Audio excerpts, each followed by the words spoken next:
Episode would not be complete without drawing a little blood. Not too bad. Gouged the thumb a bit, biffed it, climbing through all of these sticks. It's like climbing through a giant pile of pickup sticks. Some are round and they roll. Ask me how I know.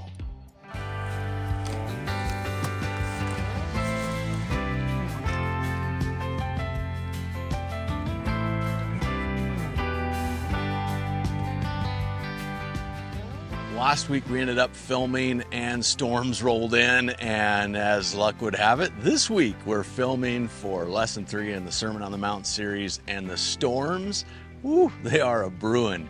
You can hear thunder and lightning cracking in the mountains behind us, and so we're going to cross our fingers and hopefully we get this episode filmed without getting completely soaked. Who knows how this is going to go?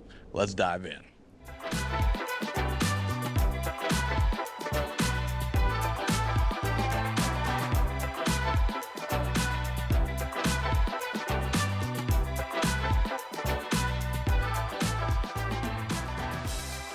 This week, we're taking a look at lesson number 3 from Jesus in the Sermon on the Mount, and it's all about anger. And what's interesting when we think about anger is I think we almost always imagine the loud, red-in-the-face person, a road rage person, or a ticked-off teenager, or somebody that's ready to fight. We tend to imagine anger as pretty one-dimensional. And the thing is, that can actually create a problem for us. And the reason is it can set you up to allow other kinds of anger to take root and go unchecked in your hearts. Now, you may be thinking, wait a minute, isn't anger just anger? I mean, what's the deal? There's actually different kinds of anger? We'll get into that. Well, there's our home right over there as we travel full-time on the road all around the United States and Canada to some of the most amazing locations to bring the Bible to life to you in a way that is engaging and relevant and interesting. And beyond just bringing the Bible to life in these really cool episodes each week, we also invite you to join a journey group or get one going on your own. If you want to learn more about what a journey group is, we would encourage you to jump over on our website at YourJesusJourney.com and click on the link at the top of the page to find out more about what it would look like for you to get together with a group of believers in your home or neighborhood, or even a virtual journey group, to dig into these lessons and go deeper in your walk with God and others.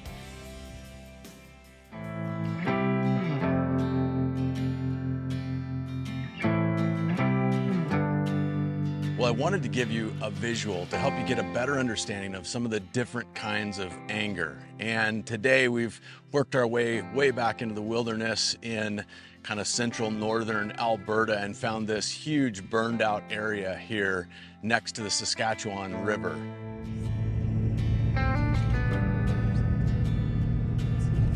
A couple of months ago, we weren't sure if we would be able to travel up here because of all of the wildfire activity. Thankfully, there's been a lot of rain. As you can see, we're getting more of it right now here coming in behind us. And a lot of the fires that were up here are under control around us, but you can still see a lot of the remnants of this scorched landscape. This area we're in here was probably burned out many years ago and is now starting to regrow.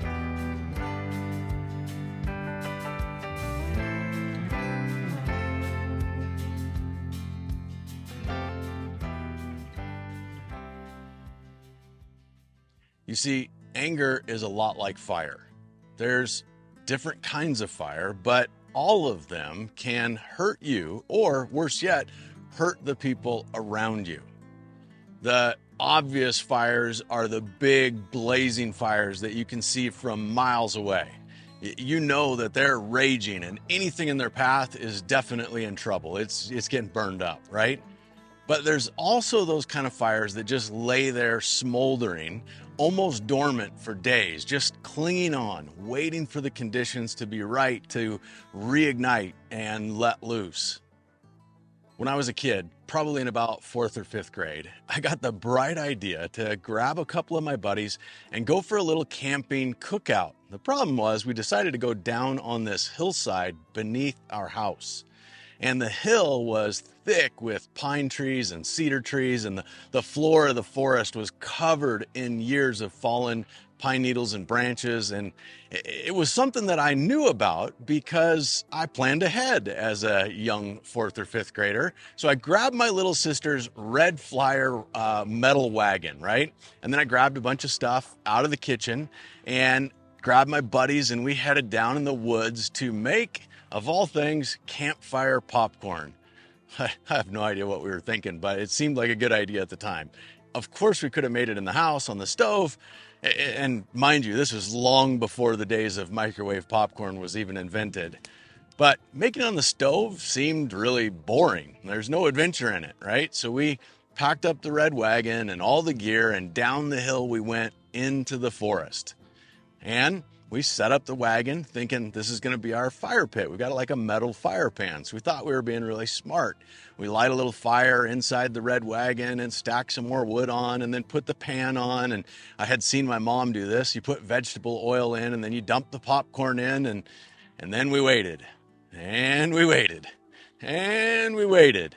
And by this time, all we could really smell was stuff burning. There was a few pops here and there. And then we realized, okay, we probably didn't put in enough oil. So we dumped it all out and tried again. And after a few failed attempts, all we really did was make a bunch of disgusting burned popcorn and one really nasty black charred pan. Ruined for sure. So we were done with the whole miserable experiment. It just was not working. So again, thinking we were being smart, we let the fire burn down in the wagon, and then we tipped the wagon over and stomped out all the leftover coals and embers and smashed everything, and for sure thought we had put everything out. So we walked away feeling confident that everything was great, that we were really responsible, good little Boy Scouts. Well, unbeknownst to me, the fire was not fully out. Instead, all we did was stomp a few small coals down into the tinderbox of dried pine needles and branches, and then we just walked away and left them there to cook. It was not until about 3 or 4 days later that a neighbor kid was riding his bike down on the road below our house, and he looked up, and thankfully he happened to go by, and he saw the whole hillside going up in flames. He ran to a house, called 911, and the whole fire department pulled out in full force, surrounding our whole entire house and yard and fire trucks to try and hurry and douse this fire. Woo, here comes the storm. And so they did everything they could, and they finally got the fire put out, but it took well into the evening. And it was about that time in the evening when the fire chief called me to come over in front of my mom, and he comes walking in with a metal container and some vegetable oil thing that had been melted and asked us if we knew anything about this stuff. Well, that was back in the good old days when you got a whooping for doing dumb stuff like that. And let me tell you right now, I got a good whooping right there on the spot in front of the fire chief. It was deeply embarrassing, not to mention a bit painful, and probably pretty deserved. And when it was all said and done, the fire chief looked at me and said, "Listen here, you've got an appointment with me down at the fire department after school for the rest of the school year to come and clean the fire station." Needless to say, I don't make a lot of fires and leave them unattended anymore. Hey, I hope you're enjoying this episode. I just wanted to take a quick break and let you know about our website. You can find out more about us and our mobile ministry at YourJesusJourney.com. On the website, you'll find everything you need to know about how to get involved in things that we call journey groups, how to find study guides to go along with each of these episodes, blogs, and other video episodes that we filmed all over North America. So when you're done with this one, be sure to jump on the website, YourJesusJourney.com, and check it out.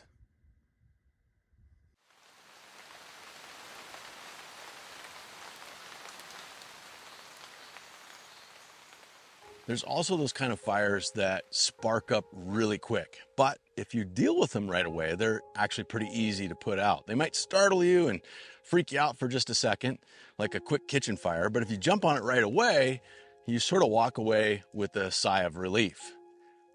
So we have these 3 kinds of fires. the one that's big and hot and it's obviously going to be a problem.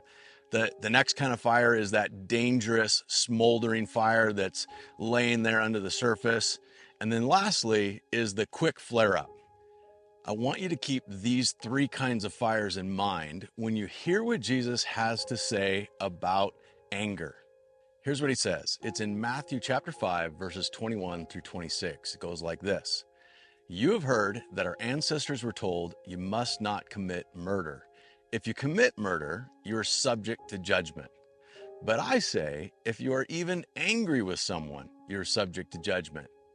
If you call someone an idiot, you're in danger of being brought before the court. And if you curse someone, you're in danger of the fires of hell. So, if you're presenting a sacrifice at the altar in the temple and you suddenly remember that someone has something against you, leave your sacrifice there at the altar. Go and be reconciled to that person. Then come and offer your sacrifice to God. When you're on your way to court with your adversary, settle your differences quickly. Otherwise, your accuser may hand you over to the judge, who will hand you over to an officer, and you'll be thrown into prison. And if that happens, you surely won't be free again until you have paid the last penny.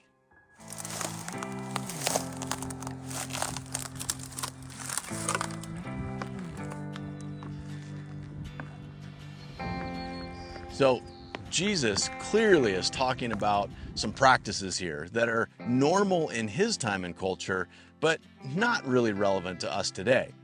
I hope none of you are still offering blood sacrifices on an altar. So let's take a look at how this teaching might sound for us in our world today.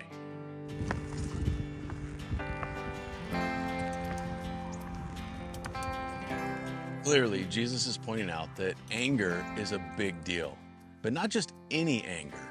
It's not like he's saying it's never okay to be angry. What he is saying, though, is it's not okay to harbor anger or hate in your heart towards somebody else.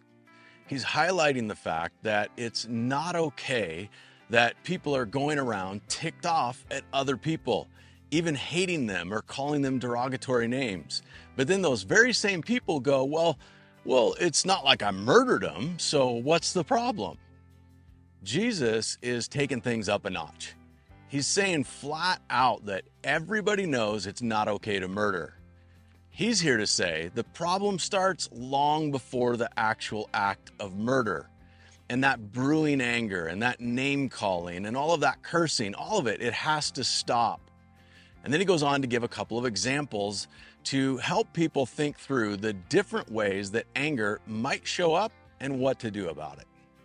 First, he points out that if your anger is bursting out of you with name calling and cursing, that you better watch out. Your anger is like a raging wildfire, and you may not know it, but it's going to cause a lot of damage to people around you, and there's going to be serious consequences for you as well.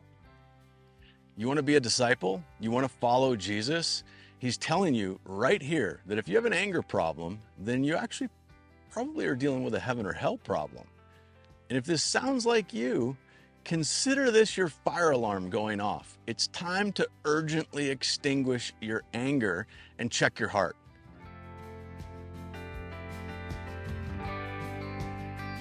Next, he talks about the way that anger can show up when you're going to offer a sacrifice, which is not something that we do in modern days. But here's a current version of this same type of example. Maybe you're at church and about to worship and about to pay your tithe maybe. Maybe you're not at church. You're just out there on your way, set out to do something good. But in these times where you're trying to turn your heart toward God and serve Him, you catch a whiff of something burning. You know that smell. You might not be able to see it right away, but you know it when you smell it. That's the way God works. He deeply cares about your heart. He doesn't want you to try to be over here trying to do all of the right things and do good things when you still have a fire smoldering on the hillside behind your house from some other argument or problem that you stuffed and you just keep trying to ignore.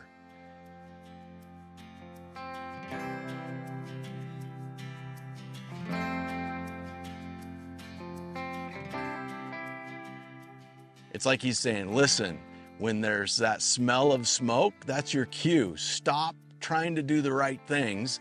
Stop caring about what you look like at church and go deal with that anger that's burning somewhere in your life. Then, once that's extinguished, great, get back to doing the right things.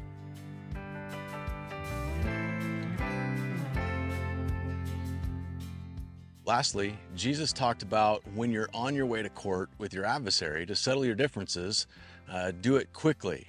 Well, let's be honest, not too many of us are on our way to court with our adversaries at any given day. This idea is this: when you find yourself in a situation that seems to be flaring up quickly, you'd better be aware and you'd better do what you can to put that fire out right away before things go too far and it turns into all kinds of trouble for you and who knows who else. Because if you get involved in a little flare-up and you keep pouring gas on the situation, you're liable to end up with serious consequences. You can either bring water to those flare-ups or gas. It's your choice.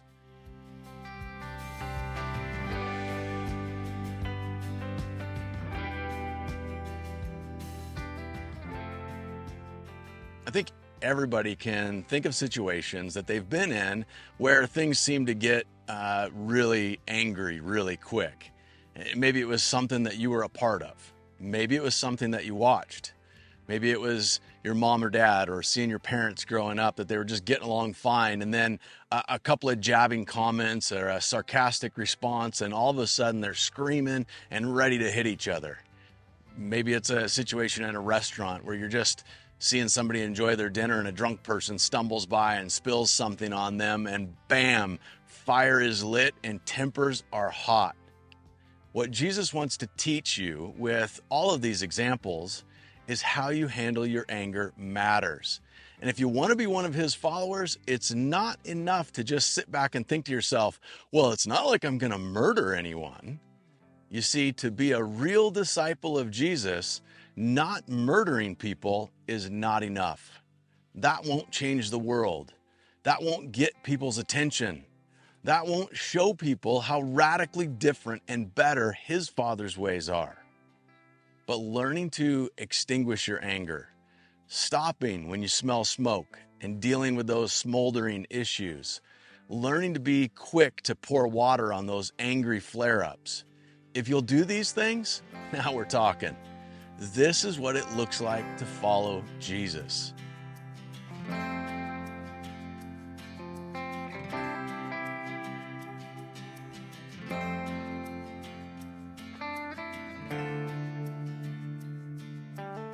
If you're somebody out there about to get burned by somebody's anger, and instead of getting burned, you get an apology or a kind word, or they see you walk away and come back calm, asking for forgiveness, man, there is not a person out there that wouldn't rather have that kind of response than the angry flare-up. You see, doing things Jesus' way isn't only about what's good for you. It's always about what's good for you and God and others.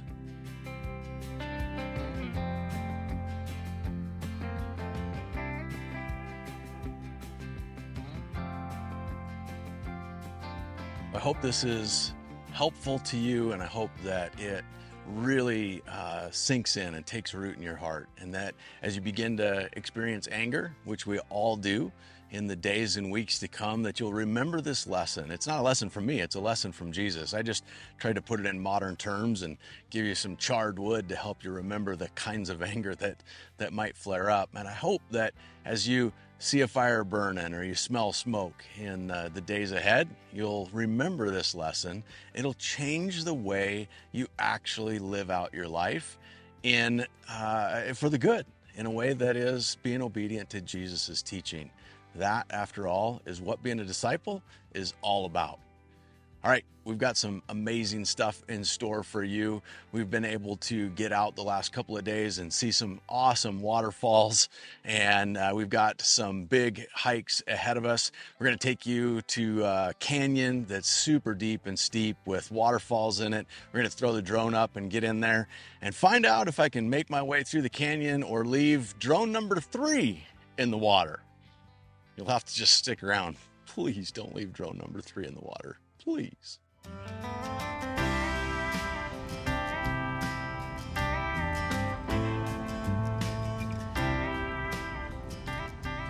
Good afternoon. Day 2 of our, what do they call it again? Anabai? Summer 2023 Anabai trip. I might come up with a different name. Anabai? Yeah, I explained it earlier. I'll tell you about it. Anyway. So yeah, we had a relaxing morning and just got some logistical stuff done, some shopping, some ordering, which is always important, paying bills, connecting with people, and now we're gonna add some lunch and we're out for an afternoon hike. Yep, to White Goat Falls, I think is what it's called. Hopefully we'll see some white goats. I don't know. Saw a black bear about 100 yards down the road, and I wanted to stop and cuddle him, but Kayla said it was not a good idea. So he ran off too fast. They're super skittish.